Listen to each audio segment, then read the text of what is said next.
So huge thanks for joining myself. I just want to say huge thanks to those who've taken part in this live video discussion. And one of those names I'm really delighted to welcome is Jay Howard from Auction House London, auction specialist. Jay, we'll go through the whole panelists, but we'll start with you. Let me see. Brilliant. Oh, sorry. Brilliant. Jay, so your background is in property in the last 5 years, specifically for Auction House London, and you're the key person in that organisation and building relationships.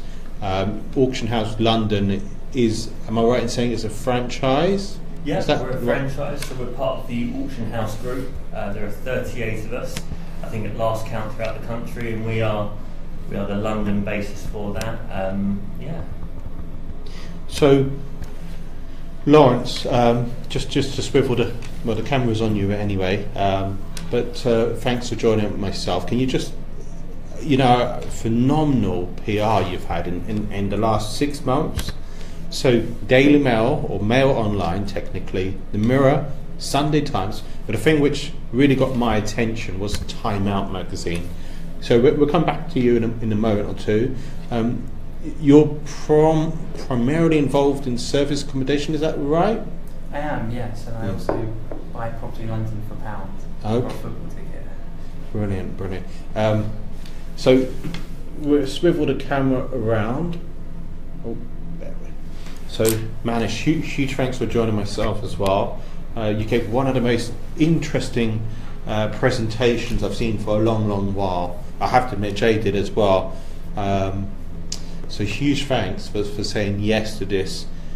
Your presentation was focused on being an investor and what investors should be thinking. Can you just let the listeners know, whether they're listening live or listening at a later time, a little bit about your background? Yeah, so I have an investment banking background. I used to work for JP Morgan, and I used to invest for a living for banks and other funds. So my whole career I've been analysing investments, doing due diligence and building portfolios. Look, just to swivel the camera, I was asked, is this my first Facebook group live? It's certainly not. It's the first time I've watched myself on 2 cameras. It's interesting. It's a slight, I didn't realise that it's a slight delayed reaction when you're listening or looking at comments and so forth. So look, the key thing today is that you're involved in a conversation as well. So it is open to your involvement. We've got a plethora of expertise, particularly in the London market. So look, one of the key questions I want to get into straight away is about looking at profit margins. Look, Brexit's had an impact, but it's not for me to say, what all the impacts are. It's looking at what's in terms of the margins, the build costs, and just to look at the market position as well. I know, Jay, you're quite happy to comment on this straight away, you said. So yes. Let me just swivel. Oh, there I am. Yeah, I know. So I think for us, especially in auctions and in the London market anyway, I think in the last maybe 3 or 4 years, there's been a resurgence in land, and I'm seeing a lot more of that. So you're seeing more and more companies like is it Harrington Griffin? He like the whole land, exposing the real value of what land is, with or without planning. And what that does is for landowners, especially not property professional landowners, maybe someone's been left something in a will or X, Y, and Z, just owns it because they own a building, it came with land next to it.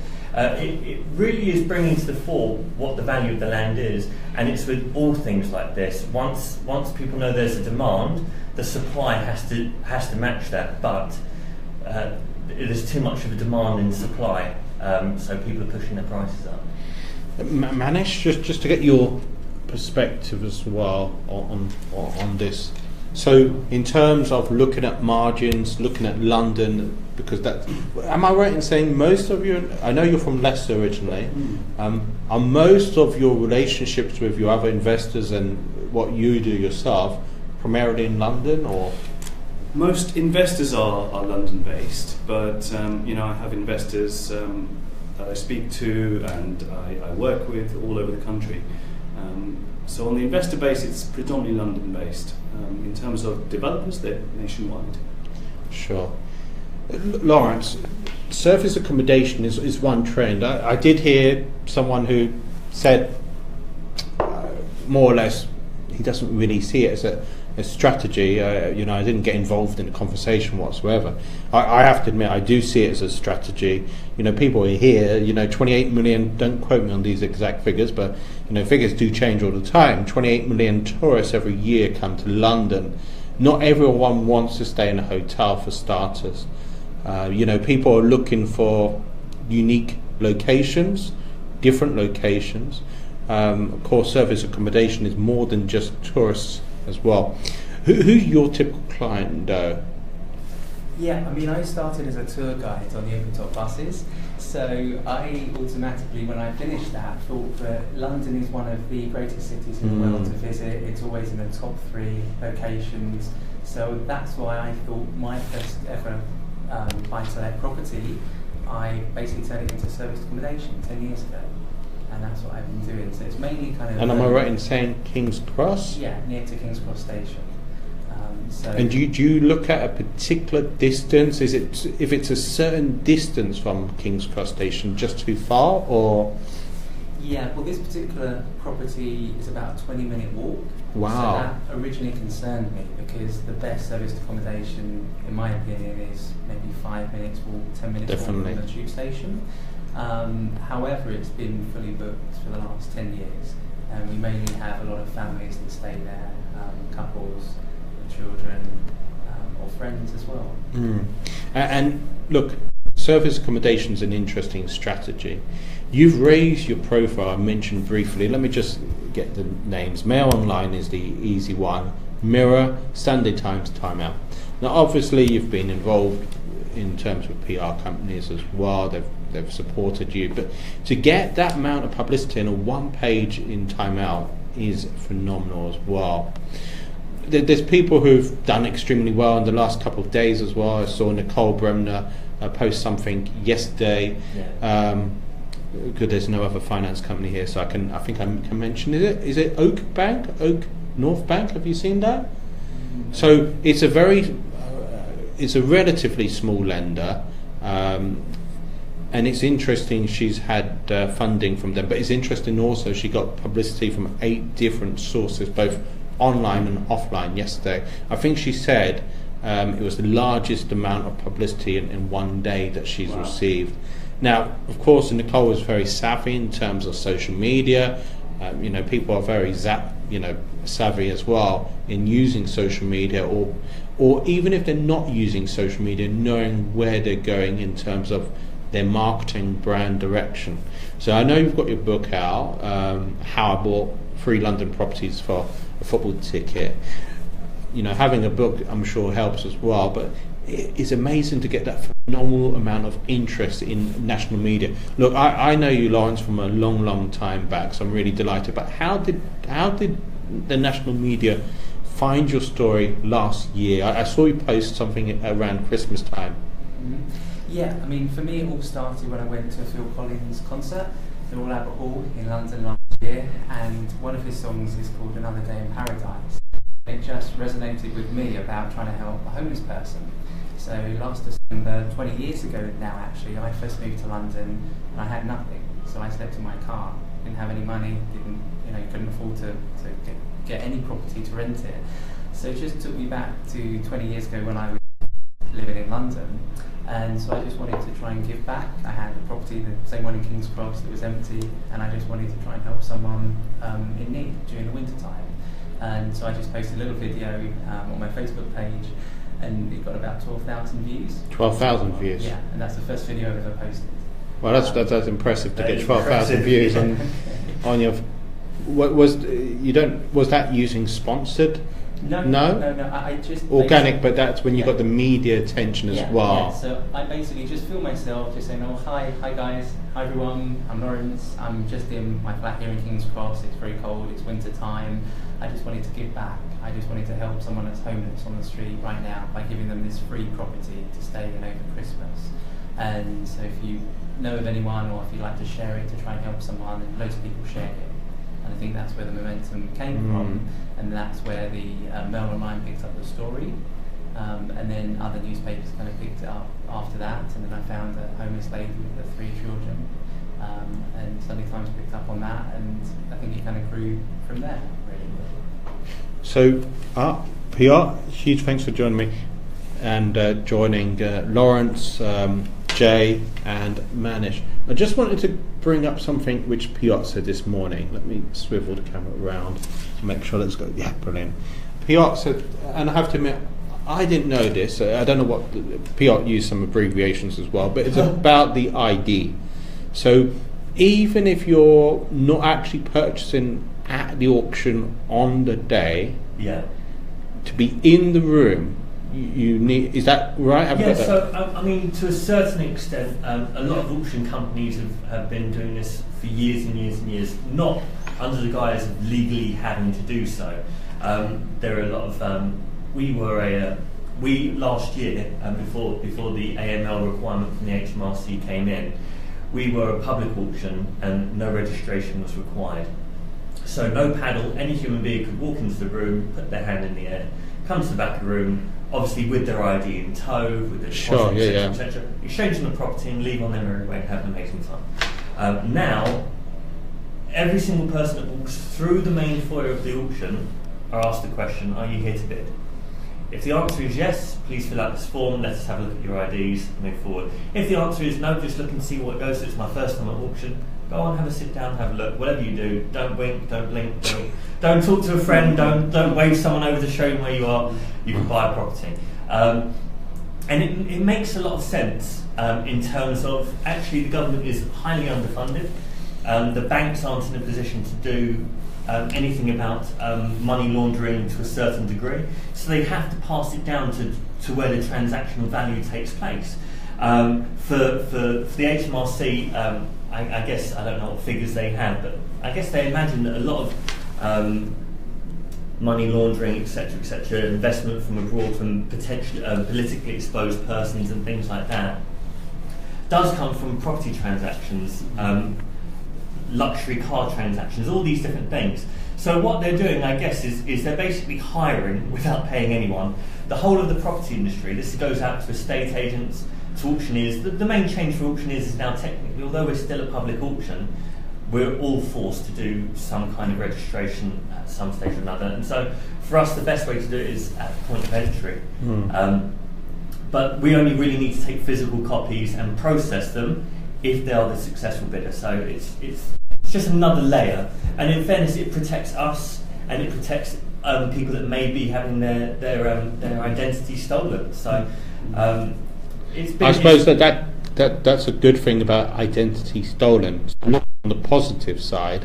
Yeah, I mean, there are for a lot of businesses, and I guess for a lot of property professionals who are like, I go to this auction 6 times, 7 times, 8 times a year. Why do I have to see their ID every time? It's the law, and if you don't, that's fine. But there's a reporting situation in place, and no one wants to do any of that. Nobody wants to do any of that. So as long as you're a reasonable person, and 99.9% of people are, it should be no problem. But it just highlights another failing of centralised government, I think. Jay, just to be laborious and just technical, that's interesting. I'm reading. Well, to be fair, I'm reading from my laptop, not from the screen in front. But you can see that Savills auction, and it's hard for you to comment on other auction houses. Yes. I know that. So that's going to be the difficulty, Piotr, to ask Jay to comment on that. But Piotr says Savills auction last week was particularly difficult. I had to register my details to even walk through the door. So what ID do people, is it literally a license? Yeah, so ideally you're looking for one photographic ID. And that is just so you can, put the name to the face, and then a proof of address. To just ideally you're looking to see that they're domiciled in the UK, they've got a registered address, and that is important for any kind of monetary transaction. I completely empathise with Savills. I'd imagine that their first port of call wasn't to have every single human being registered at the point of entry. And for, I'd say, a large proportion of the auction industry, that isn't the ideal either. The ideal point behind an auction is it's quick, it's easy, it's accessible, it's open and available to everyone. And that's the key thing, open and available. And although it still remains open and available, this is just one of those, it's like going over a cattle grid, you know, it slows the process down, it hems the tide. But at the end of the day, do you think some people have actually missed deals because of it? Hard to say. I would really like to think not. I'd really like to think that if someone was attending an auction, minded to bid on a property or several properties, just taking out their ID and showing, bear in mind they have their ID anyway, they're going to need it at the contracts desk. So showing it at the point of entry, it really shouldn't be, we'd like to think, it really shouldn't be that laborious to make someone go, this is outrageous, I'm going to leave. But like I say, 99.9% of people are reasonable, and you'd expect a reasoned approach. Look, this morning Piotr gave a really interesting discussion about a deal in northwest London. I know the actual location extremely well, and I'll let Jay come back in and give you the details of it. Piotr said it was an interesting deal. It's the one which I remembered most about. It's located in NW9, so that's Kingsbury, it's Kingsbury Road. It's not the actual ground floor, it's above the ground floor. And Piotr said well, I'll let you explain, Jay, because you're much more eloquent than myself in terms of going through why that, and we're not giving you advice on why you should, bid for that deal whatsoever. We're just saying that's I don't know what lot number it is. It's lot number 1. Oh, lot number 1. It's a little bit unmissable if you're attending any auction. And apart from a couple of people I know, funny enough, I know a fair few property people. I know some developers, some buy-to-let investors always start with the back of the catalogue. I don't know why. I guess it's normally the properties that are in more accessible areas outside of London, where the yields are normally a little bit more attractive against the guide price. Well, that's interesting. So some people, and that's how most auction houses or Auction House London has their catalogue in terms of geographical. I suppose when I think about it, it's probably quite a lot of the catalogues. Especially for a London auction house, that's any of us, I guess. Sure, yeah. You're going to probably, for the most part, distribute the lots evenly and fairly. Some vendors come up with, I must have lot 37. You can have lot 37. But for the most part, you're going to want to have London stock at the front, middle, and partially towards the end. But if it's out of London stock, you'll imagine that the majority of London investors are probably not looking out of London, which is, in my opinion, a little bit of a miss, because if you're a buy-to-let landlord and you're looking for yield against capital appreciation, then actually the further outside London you go, the probably better off you are. And that's obviously not talking about market fluctuations and market crashes, really. But I suppose the other theory is about going back to buyers looking for the end lots. Yes. Is maybe thinking most people would have left the room by then, and they've got a better there's chance. competition. Then you're more likely to pick up a bargain by the end of the day. Yeah, it's interesting because you're an investor as well. Yeah. It's just interesting because I love talking to investors. It's why I come to events, why I talk to people, because you're always picking up a different perspective. Everyone's going to have a different game plan. It's not always something I would think of. Whenever I'm looking to invest, or I'm investing on strategy for a client or anything like that, I'm always looking. I never pick an end of the catalogue. I'm always looking at. I'll screen across and I go, "Oh, that looks nice." Yeah. It may be an area I know, maybe an area I don't know. It requires a little bit more due diligence, research. But again, I think my ethos, which is normally counterintuitive to what other people do, especially seasoned investors, is they will look at a specific area, a specific type of property. And that is their investment strategy. My investment strategy has always been find what other people aren't looking for. I love a problem. So you're an investor yourself, and I think you've said it's slightly trickier, Jay.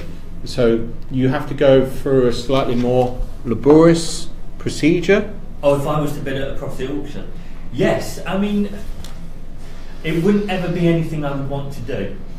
Even if it was a non-auction house London? Oh, if it was a non-auction house London one, then there's nothing that I'm just a normal buyer like everybody else. But for auction house London, I think you have to disclose an interest.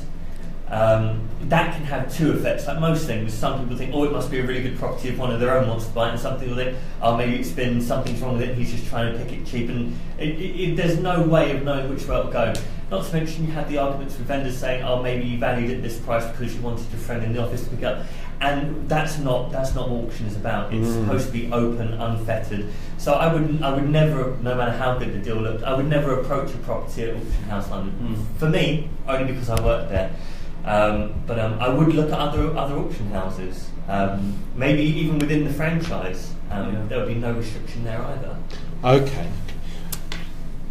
So, look, Manish, we've mentioned auctions quite a lot. We're still waiting for one to come into the room, but I'm not sure whether they will be or not.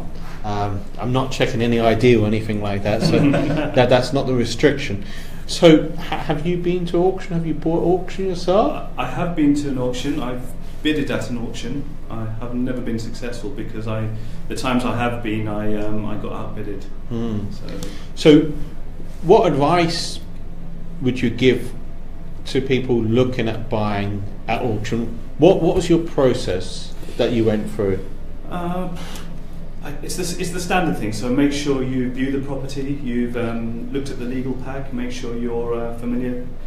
Have your legal pack shown to a solicitor. Make sure you get advice, and then have a figure in mind. I mean, that's what I did. I had a figure in mind, and I had yield metrics in mind, and I didn't want to exceed a particular number. And as it happened, the price it went for was about 25-30% higher than my max price. So you have to be very disciplined. It's really easy to go along and be blinded by all these. It's like a kid walking into a sweet shop. You can quite easily lose your discipline. You've got to have your price in mind and stick with it. So, look, I forgot to say that I know Jay's definitely coming to the 8th year anniversary on the 18th of April. There's so many people, past speakers, panelists that I've invited back who are coming, and it's great to have the likes of Jay there. Jay will be at the Wandsworth meet in May as well, so I think it's about May the 16th. So as I say, Jay gave one of the most phenomenal presentations I've seen for quite a while. Manish did as well. As I say, Manish's presentation was very different because different sectors of property at the end of the day. One's focused on investing, looking at crowdfunding, for example. I think you came across crowdfunding as well. Manish and Lawrence as well. Lawrence, come in just slightly, because on live this is sort of like brilliant. So strategies going forward, Lawrence, is it going to be purely service accommodation? Where do you see yourself going forward in the next 3 years, or even less than that, because that's a long time in property, and no one really knows where the market's going to go. Whether we're going to leave Europe or not, whether Brexit is going to happen, may have an impact or will have an impact. So where do you see yourself, even if it is in the short term? Yeah, I'm actually speaking to a vendor at the moment in West London, and she's got an £800,000 property thereabouts for sale, and I'm talking to her about possibly buying it for £1. So okay. I'm working on another property as well to try a creative way to buy it rather than get a mortgage, a deposit, a traditional way. And we talked about, I've known you for years as well, probably 8 years ago first saw you. But in terms of your creativity and having the guts to do it as well, where did it come about? Was it literally through Simon Suchi's platform Pin, or was it prior to Pin? Or where did you hear about people doing things like this? Well, I moved to London with the dream that hopefully one day I could buy a property. And then when I did the traditional way through a mortgage, and then I got another property, buy to let with a mortgage, saved up for a deposit, actually remortgaged my own property to do that, I ran out of money in 2008. I didn't have any more money, and I thought this is such a great opportunity to acquire property, to help landlords who need to sell their property for whatever reason. Maybe I could offer them more money at some point in the future. So it's just trying to think of a creative way to help people and create a win-win deal for everyone. Sure. And Manish, same question to you as well. In terms of where do you see yourself 6 months and going beyond the 6 months as well?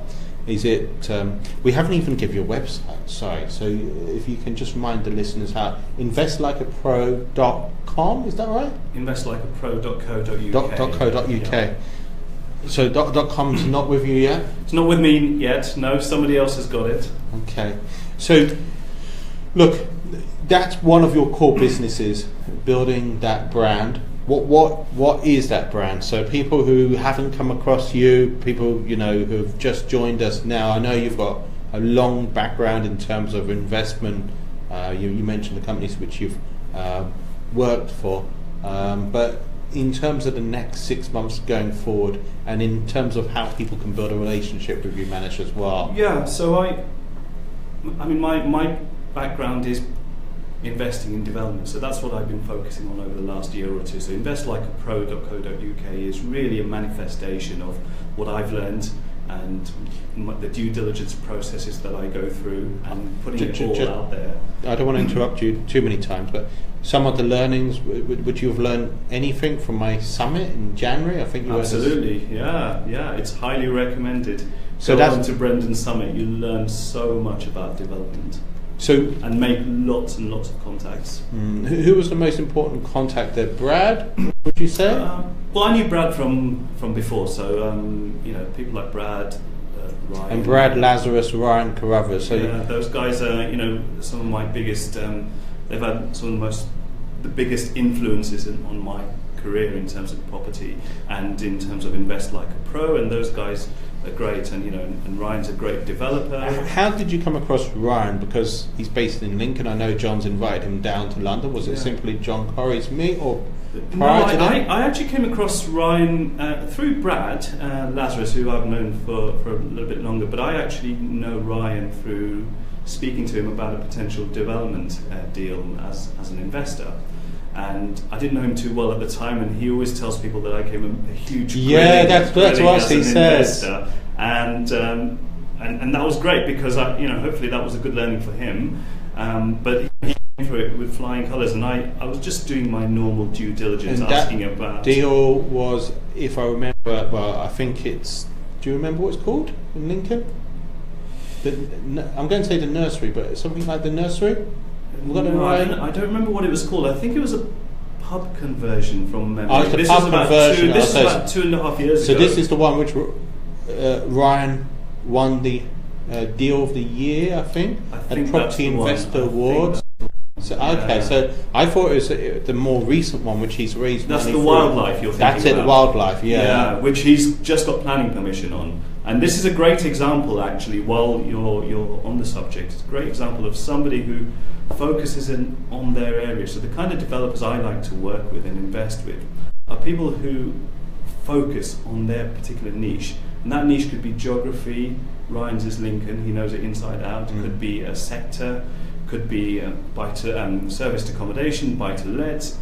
It's really important for a developer to know their expertise inside out, right? Because that gives them the competitive advantage. And sector, if I remember rightly, you were talking about Martin Skinner?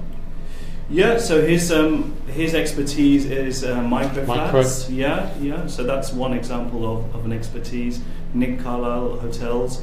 People focus on serviced accommodation flats or new build houses. Whatever it is, it's really important for a developer to kind of double down on their expertise. Look, one question is, with residential being affected by Brexit, of course commercial is being affected by Brexit as well, but people are talking about the opportunities in commercial. Do you want to take that, Jay? You happy? Yes. Yeah, okay, absolutely. brilliant.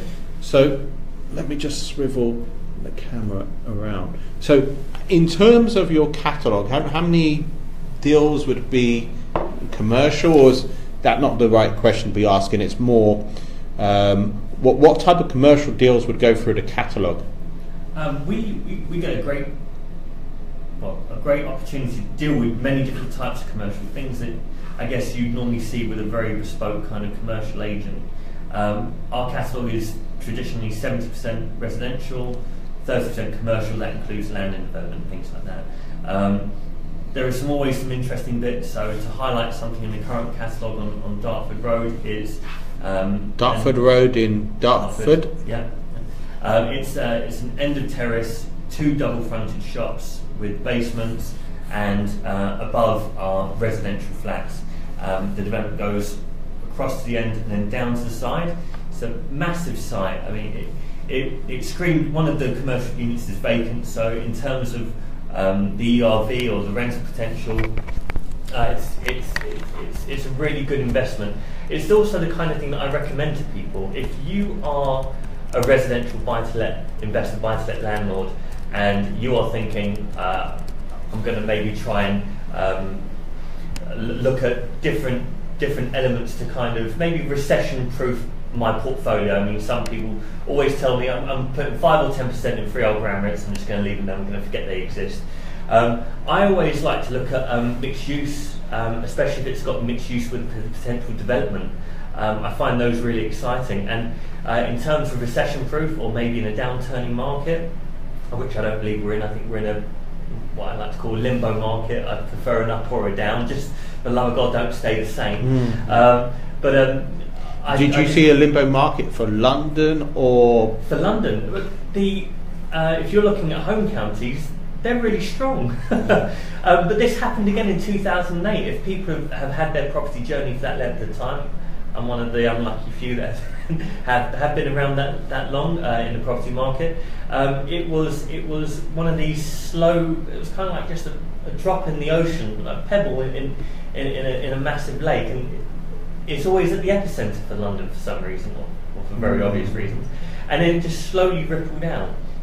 I'm hoping it doesn't happen again, because when you look at, I guess a lot of people talk about Southern Block and Northern Block. If you look at the Northern Block, it's been doing really very well for the last 5 to 7 years.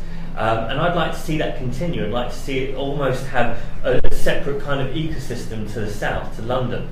And I think that will really help future investment. I mean, if we do end up leaving the European Union as it is, I think having a country that is combined but also separated with its investment potential, I think that's a really strong position going forward. So I'd really like to see the Northern Block maintain its strength and probably keep going from strength to strength.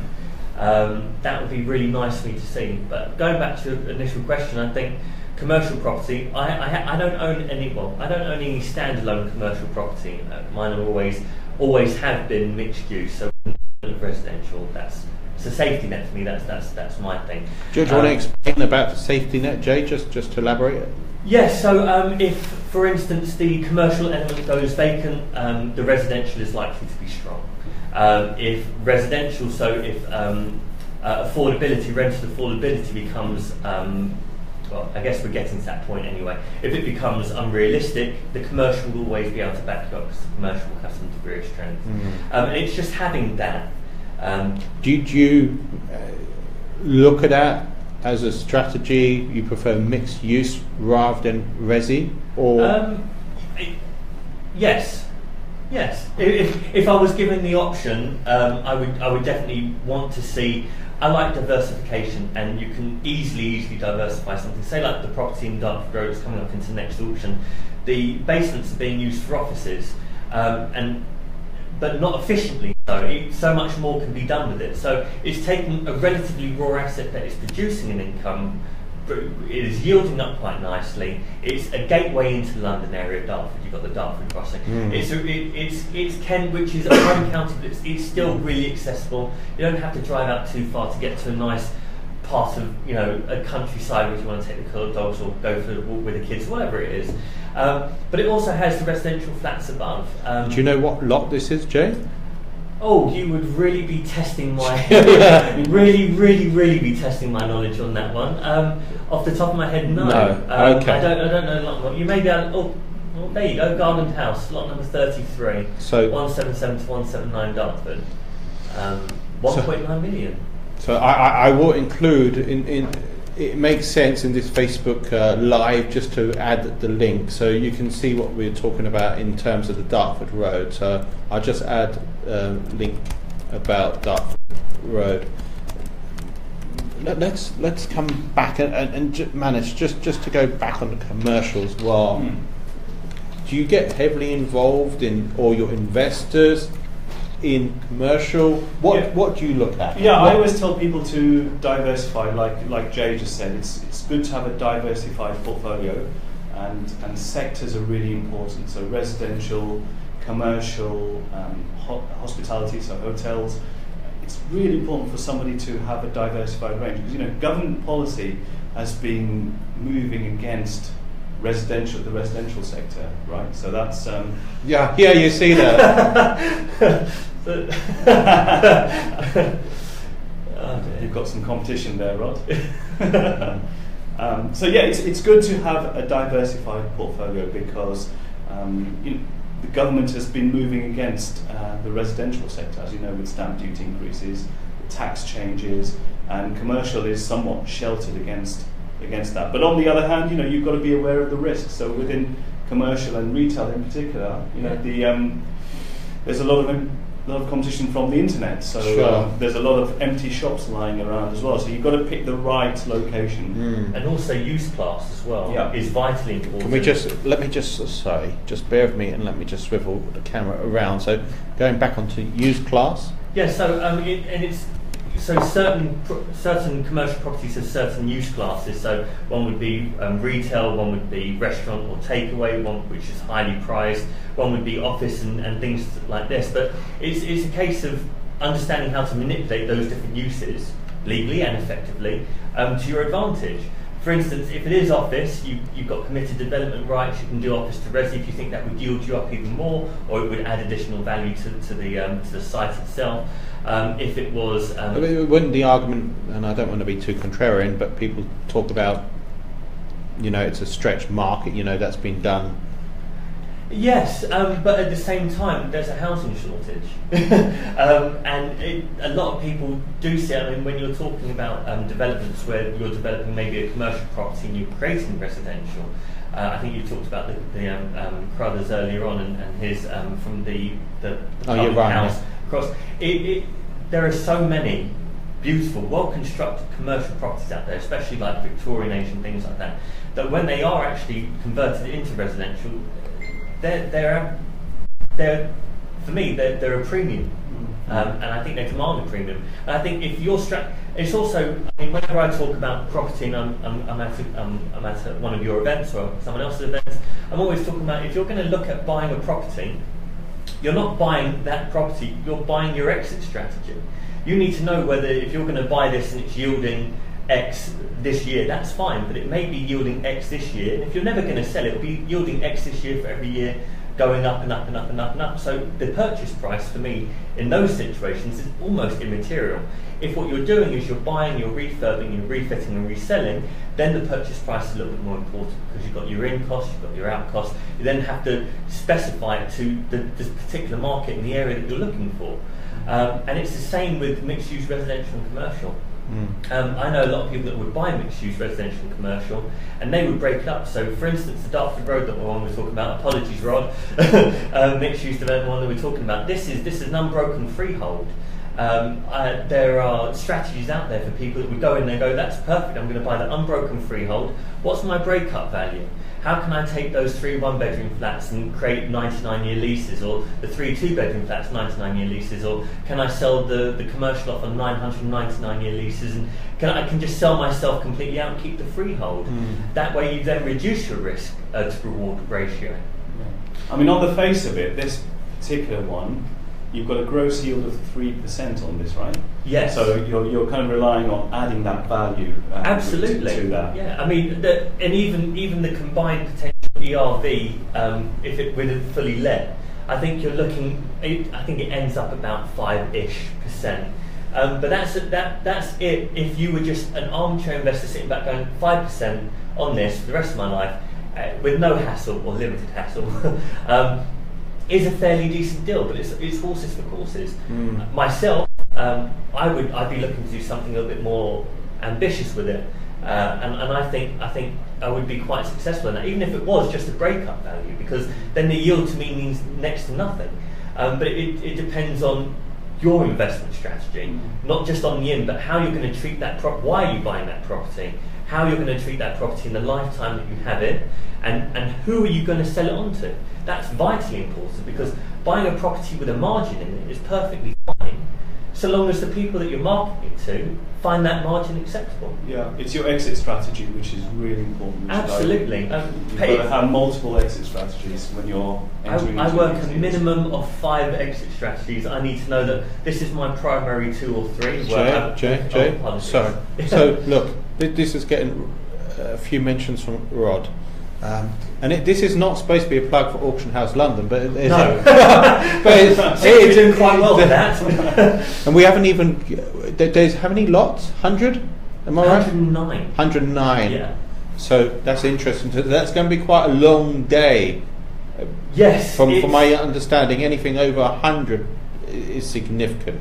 Yes. The 100 Club, is this known as? It is known as the 100 Club. I mean, a couple of the other London auction houses are the multiple 100 clubs. But it's again, it's the way that they market a property. It's the way that they run their auction company. The way that we work is we're a volume business. Auctions are for a volume business, but keeping ourselves at the 100, 150 in our current marketplace that we're in is highly beneficial to us and to our vendors. It means that we can apply far more attention to, I'm not just a sales pitch, we apply far more attention to detail, and as a service, that's our argumenting, that's not putting down any other London auction houses, but that is how we view ourselves within the market. Jay, anything else you want to, or Manish, or Lawrence, anything else you want to comment on Rod's comments on that particular deal? Or should we just look at different lot? I mean, there's... Is there one final lot? So we've looked at lot 1,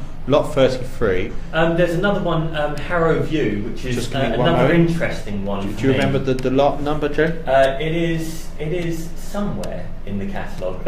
Okay, so I think you're heading in roughly the right direction, I hope. So from your understanding, it's definitely not at the bottom, and usually not at the bottom. No, this one I think is in the 40s or 50s. Oh, 40s or 50s. 40s or 50s, yeah. There we go. Okay, so okay, so just bear with us 2 moments. So, Jay, I know you're going to be there we both. Go, 47. Oh, brilliant. 47. Let me just give a plug for my. At the end of the year, I know it's a long way off, November, but I did ask you, and I also have Ronald Fletcher Baker Solicitors, who are my sponsors, so thank you. My other sponsors for my event are Crowd With Us and Property Investor Account, so just to give them a plug. But Ronald Fletcher Baker will be on that panel, Ranjan as well, and Ranjan Bhattacharya. I say that because not everyone's heard of Ranjan, but most people have. Yeah. And Anil Mahanal, who gave a fantastic presentation on commercial. I said, one thing was missing, the auctioneers. I've put all 4 of you together for that particular evening. I think it's the 4th Thursday of November. I think it's the 21st. But rather than me plug away my meets, which are monthly, what lot 47? So yeah, so this is an interesting one. Again, it's Harrow. I quite like Harrow. I mean, I grew up in the Harrow area, so I know it quite well. So, and this is an interesting building because it looks really very substantial from the front image. But when you get down to it, you've got 4 adjoining commercial units. This is on a 999-year lease with some live work units to the rear. So it's almost like someone's done half the job for you already. They've already maintain the freehold for themselves, I'm assuming, or sold that off separately, and they've got the leasehold flats, or those leasehold flats have been sold off separately as well. But there's a lot here. I mean, the tenancy at will situation, I don't think you're really ever going to yield up nicely on a tenancy at will.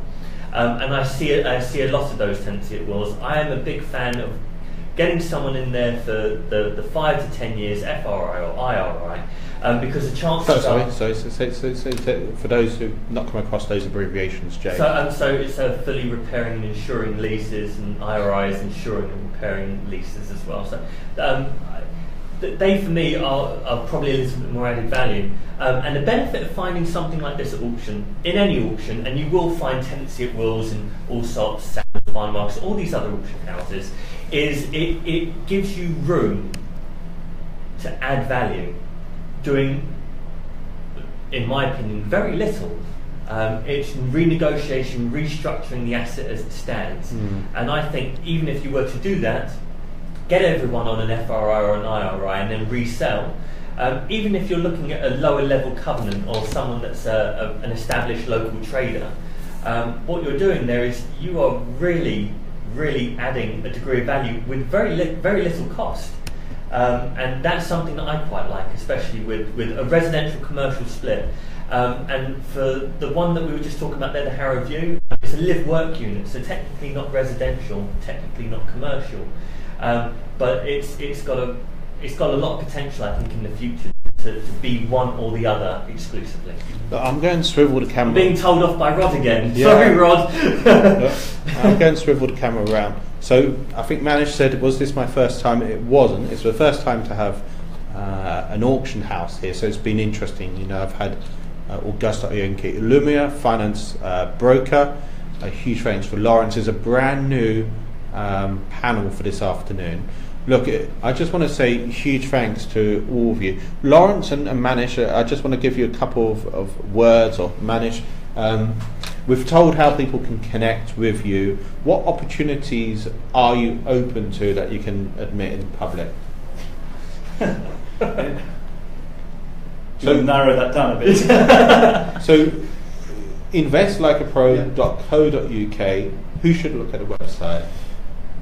Anybody who's looking to invest. The whole purpose of it is to allow people to learn more about investing, how they should invest like a pro. So if you've got money to invest, if you want to be a passive investor into development opportunities, go on to Invest Like a Pro, learn how to do your due diligence, learn how to assemble portfolios. And Lawrence, just to give you a few more words. Look, I know you're not going to be at the 18th of April. I know you're going to be in America, so accepted. Just a few words from you. Thanks for being here. You know, it takes a lot of courage to come on to a live interview. Anything can happen. Signal could go down, for starters. You know, huge thanks for the interaction, Rod and Piotr as well. Final words from you, Lawrence, before it's over to me? Yeah, it's great to be here. Thank you very much for inviting me. Great to be here. How can people get hold of your book, Lawrence? You can get hold of my book, How I Bought 3 London Properties for a Football Ticket, on Amazon. It's an Amazon #1 bestseller. I'm not sure it do reverse. On Facebook Live, we almost need a book in reverse, because that's how it works. So yeah, this book is basically my life's work. It's 20 years of experience being in London, trying to figure out, getting out the rat race, having jobs, trying to start my own business, how to buy property in London, how to buy property with no money, no mortgage, no deposit. And it's basically, I've transferred all my life's work, all my skills into this one book. So it's every single piece of the jigsaw I put into it to help others. Look, it's interesting having this event. The one which I did last year was before Christmas. It was Christmas crackers. It was really interactive, because, you know, asking the jokes, and people get the jokes, get the prizes. It's hard for me to know, you know, to this one, because it's not Christmas time. I know it's around Easter. I would definitely do another Facebook group live. It's interesting for me because there's things I learn and reinforce as well. Look, if you're interested in being on this Facebook live, let me know. If there's suggestions of topics to cover or what's of interest, it's definitely interesting to have, you know, a practical sense as well, like an auction coming up. So maybe I definitely will have a Facebook Live in Q3 this year, and if that times in nicely with Auction House London, then, you know, it's likely to go through some of the lots. Maybe we'll have the catalogues in front of us as well, It's not a sales pitch for Auction House London. I'm not sponsored by them yet. There are other auction houses out there. We've mentioned Savills, Barnard Marcus, Allsops. Okay. So and you can find out more about all these auction houses through EIG. Is that going to be the best place? Yeah. David Sanderman, Essential Information Group. Look, I just want to say huge thanks for all my panelists today. It was fascinating, to be fair, to get an auction house perspective as well. So live information. Thank you, and thank you to all our panelists. So that brings an end. I know we could go for an extra hour. Thank you.